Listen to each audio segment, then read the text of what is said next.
Hey there, sports history fans. Arnie Chapman of Fantasy Football Origin Stories here to tell you about a new way to play fantasy football this upcoming season.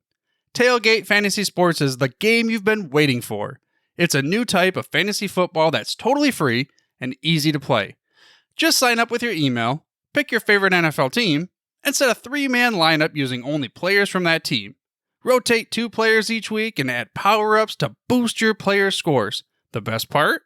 1 random power-up drops every week. Now, it's not going to replace your existing leagues.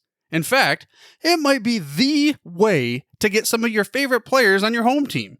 Because we all know how hard it is to get your hometown team's players in your home league, right? That is, if you truly follow some semblance of an ADP.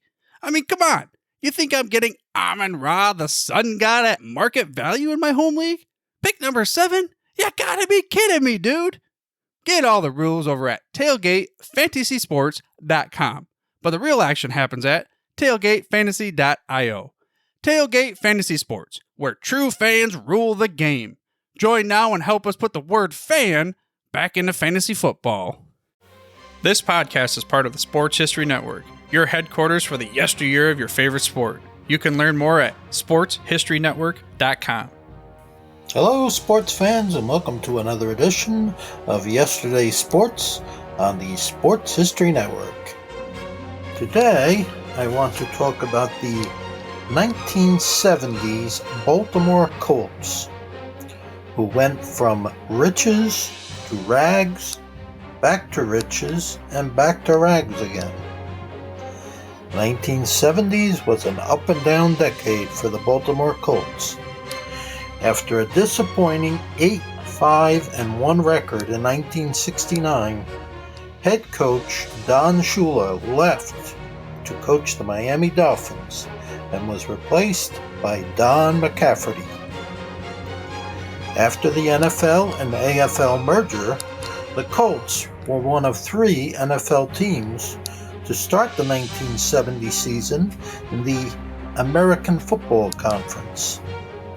After barely defeating the San Diego Chargers in Week 1, the Colts were humiliated by the defending Super Bowl champion Kansas City Chiefs 44-24 on Monday Night Football. But the team bounced back to win their next 6 games, including a 35-0 win over the Dolphins. They won 4 of their next 6 games to finish the season with an 11-2-1 record. The Colts shut out the Cincinnati Bengals 17-0 in the playoff game, and a week later, they beat the Oakland Raiders 27-17 in the AFC Championship. 2 weeks later, the Colts defeated the Dallas Cowboys in the Super Bowl on a last-second Jim O'Brien field goal. It was their first World Championship victory since 1959. Despite their 14-2-1 record and winning the Super Bowl, only 3 Colts players made it to the Pro Bowl: safety Jerry Logan, middle linebacker Mike Curtis, and defensive end Bubba Smith. The 1971 Colts finished the regular season with 10 wins and 4 losses. Although their record was not as impressive as the year before, the team looked dominant at times, and it seemed they had an excellent chance of winning the Super Bowl again. The defense was solid, shutting out 3 opponents while holding 2 other teams to only a field goal. During one 3-game stretch, the Colts outscored their opponents 97-10. They easily defeated the Cleveland Browns 20-3 in the playoff game and were now just 1 win away from their 3rd Super Bowl appearance in 4 years. But it was not to be, as the Colts played their worst game of the season, losing 21-0 to the Miami Dolphins in the AFC Championship game. Fullback Norm Boulash, strong safety Jerry Logan, center Bill Curry, tackle Bob Vogel, and linebacker Mike Curtis made the Pro Bowl. Defensive end Bubba Smith, outside linebacker Ted Hendricks, and free safety Rick Volk made the Pro Bowl and All-Pro. The Colts started the 1972 season with a new owner, Robert Irsay. After a 1-4 start, Coach Don McCafferty lost his job. The aging Colts finished the season with a 5-9 record, their first losing season in 16 years. The Colts were shut out in 3 games, and interim coach John Sandusky and his entire staff were fired at season's end. Center Bill Curry, defensive back Bruce Laird, and linebacker Ted Hendricks made the Pro Bowl. Things didn't improve in 1973 as the Colts went 4-10. Johnny Unitas and many other Colts players were traded in the offseason. In a Week 9 game against the Dolphins, the Colts were humiliated 4-0. It was the 4th game in a row that Miami shut out Baltimore. The combined score of those 4 games was Miami 104, Baltimore 0. Linebacker Ted Hendricks was the only player to make the Pro Bowl. It only got worse in 1974. The Colts started 0-3, and coach Howard Schnellenberger was fired and replaced by general manager Joe Thomas. The Colts finally won a game in Week 6 after getting outscored in their first 5 games 149-40. They finished the season with a dismal 2-12 record. Middle linebacker Mike Curtis was the only player on the team to make the Pro Bowl. 1975 would see another coaching change, as Ted Marchibroda was hired to lead the team. The Colts won their opener 35-7, but hopes for a winning season died quickly when the team lost their next 4 in a row. But the team rallied around second-year quarterback Burt Jones and put together a 9-game win streak to finish the season 10-4. Baltimore fans began referring to the 1975 season as the Miracle on 33rd Street. Unfortunately for Colts fans, their team had to play the defending Super Bowl champion Pittsburgh Steelers in the playoff game and lost 28-10. But it was a successful season that no one could have predicted. Ted Marchibroda won the NFL Coach of the Year award. Lydell Mitchell became the first Baltimore Colt to rush for over 1,000 yards in a season. Mitchell made the Pro Bowl, as did defensive end John Dutton and offensive tackle George Coons. After posting a 2-4 record in the preseason, owner Robert Irsay and general manager Joe Thomas criticized head coach Ted Marchibroda, who in turn resigned.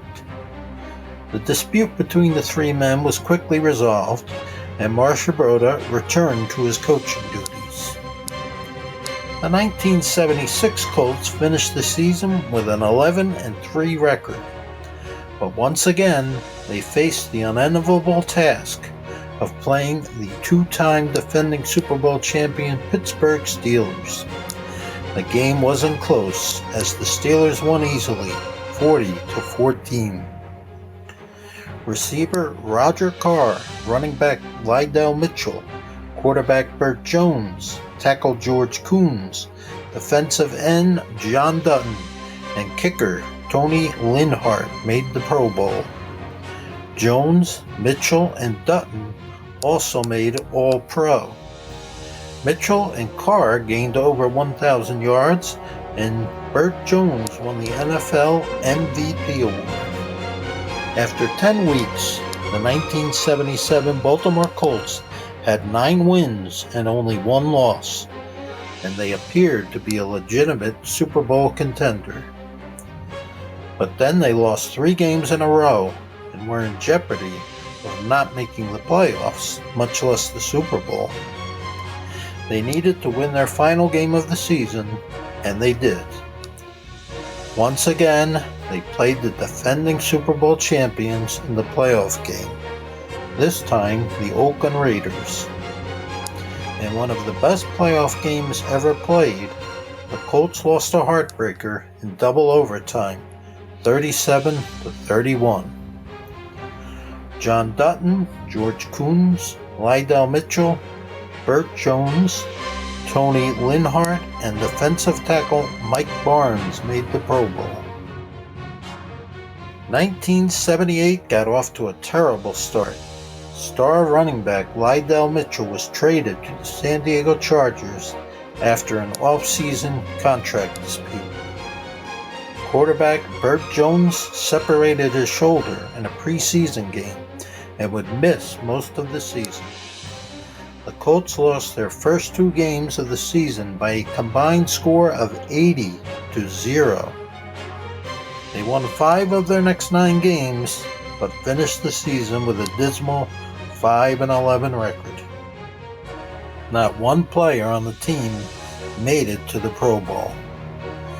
Star defensive lineman John Dutton left the team to join the Dallas Cowboys, and quarterback Burt Jones played in only 4 games due to his still ailing shoulder. The end result was another 5-11 record for the 1979 Colts. The only player to make the Pro Bowl was running back Joe Washington.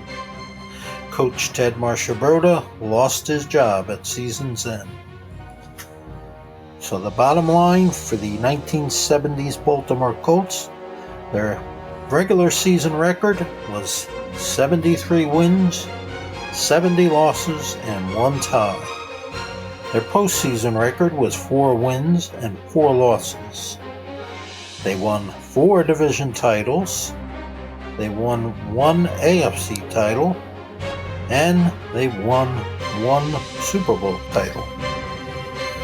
Okay, hope you enjoyed this week's podcast. Until next time, thank you and goodbye.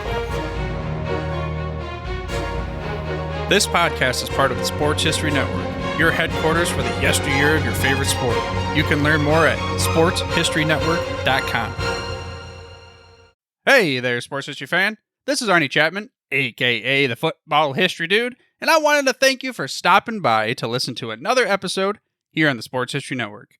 Our podcasters are passionate about uncovering and sharing sports stories from yesteryear. And if you didn't know it already, we have over 30 shows across the network covering all sorts of sports history topics. In fact, here's a glimpse into one of our awesome podcasts here on the network. Hello, football friends. This is Darren Hayes of the Pigskin Dispatch podcast, and I'd like to invite you to the portal of positive football history, Pigskin Dispatch and pigskindispatch.com. We talk about everything that centers around the game of American football, expert discussions, the origins of the games, the great players, teams, and coaches, and more, and some great guests and insights from experts. We have new episodes 3 to 4 times a week, and you can find us on sportshistorynetwork.com, pigskindispatch.com, or your favorite podcast provider.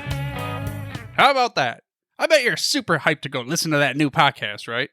Well, to learn about this show and all the other podcasts on the network, head over to sportshistorynetwork.com/podcasts. Again, that's sportshistorynetwork.com/podcasts. Head over there today to find your next favorite sports history podcast.